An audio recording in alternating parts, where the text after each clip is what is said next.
Tuscany, Italy, ay kilala sa mga gumugulong nitong ubasan, mga bayan mula sa panahon ng medieval, at sining ng Renaissance. Ang mga burol ng Tuscany, mga daang may nakahanay na sipres, at gintong mga bukirin ng trigo at mirasol ay mistulang isang pinta. Isa sa pinaka-iconic na tanawin ay ang Val d'Orcia, kung saan matatagpuan ang mga sinaunang bayan, ubasan, at mga punong olibo na abot tanaw. Ang Tuscany ang naging puso ng Renaissance, nagbigay sa mundo ng mahuhusay na artista, at palaisip tulad nina Leonardo da Vinci, Michelangelo, at Galileo Galilei. Ang kabisera nito, ang Florence, ay tahanan ng mga obra maestra tulad ng David ni Michelangelo, Birth of Venus ni Botticelli, at ang Simborio ni Brunelleschi. Higit pa sa Florence at Siena, nagtatago ang Tuscany ng mga nakamamanghang bayan mula sa medieval tulad ng San Gimignano, Volterra, at Pitigliano. Ang mga bayan na ito, na nasa tuktok ng burol, ay tila hindi nagbago sa paglipas ng panahon. May mga sinaunang bahay na bato, makikitid na daang may batong kalye, at mga kwento ng mga nakalimutang maharlikang pamilya.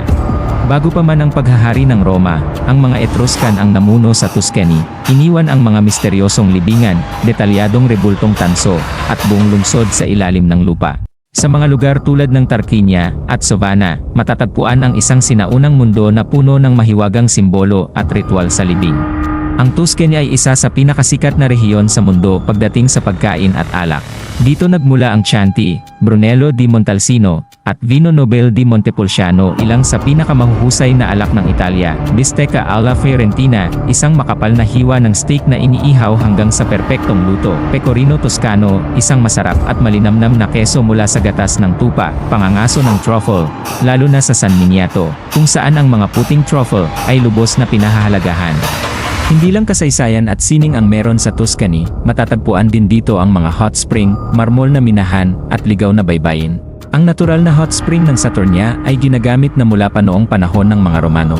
Samantala, ang mga minahan ng marmol sa Carrara ang pinagmulan ng mga batong ginamit sa eskultura ni Michelangelo. Ang rehiyon ng Maremma naman ay may magagandang dalampasigan at likas na kagandahan. Ang mga taga-Tuscany ay isinasabuhay ang La Dolce Vita, ang tamis ng buhay, sa pamamagitan ng pagpapahalaga sa pagkain, mahabang paglalakad, at pagbibigay halaga sa pamilya at tradisyon. Kilala rin ang rehiyon sa mga natatanging pista, mula sa Palio di Siena, isang karera ng kabayo, hanggang sa Calcio Storico, isang sinaunang anyo ng football na nilalaro sa Florence. Bagamat sikat ang Leaning Tower of Pisa, marami pang ibang nakatagilid na tour sa Tuscany. Sa Lucca, bahagyang nakatagilid ang Torre del Or, habang sa Bologna, ang mga tour ng Asinelli at Garisenda ay may matinding pagkahilig. Ang malambot na lupa sa rehiyon ang dahilan ng mga pambihirang estrukturang ito. Bago maging bahagi ng Italia noong 1861, ang Tuscany ay isang malayang Grand Duchy na pinamunuan ng makapangyarihang angkang Medici at kalaunan ng pamilyang Lorraine.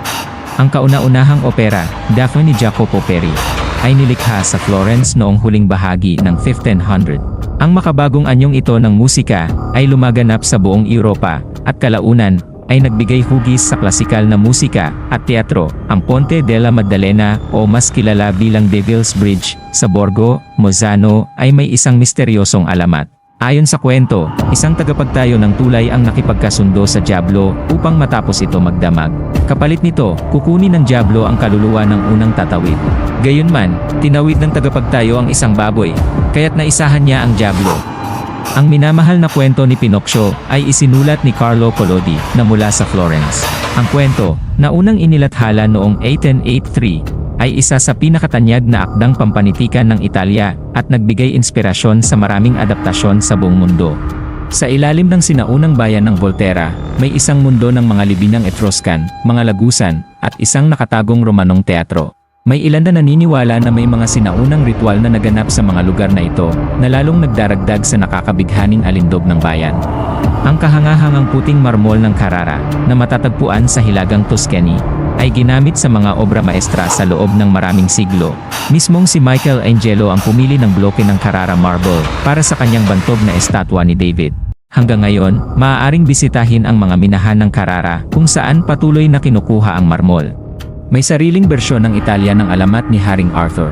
Sa Abbey of San Galgano, may isang tunay na espada na nakabaon sa bato, na pinaniniwalaang ipinasok roon ni San Galgano noong ika-12 siglo bilang tanda ng kanyang pagtalikod sa pagiging mandirigma.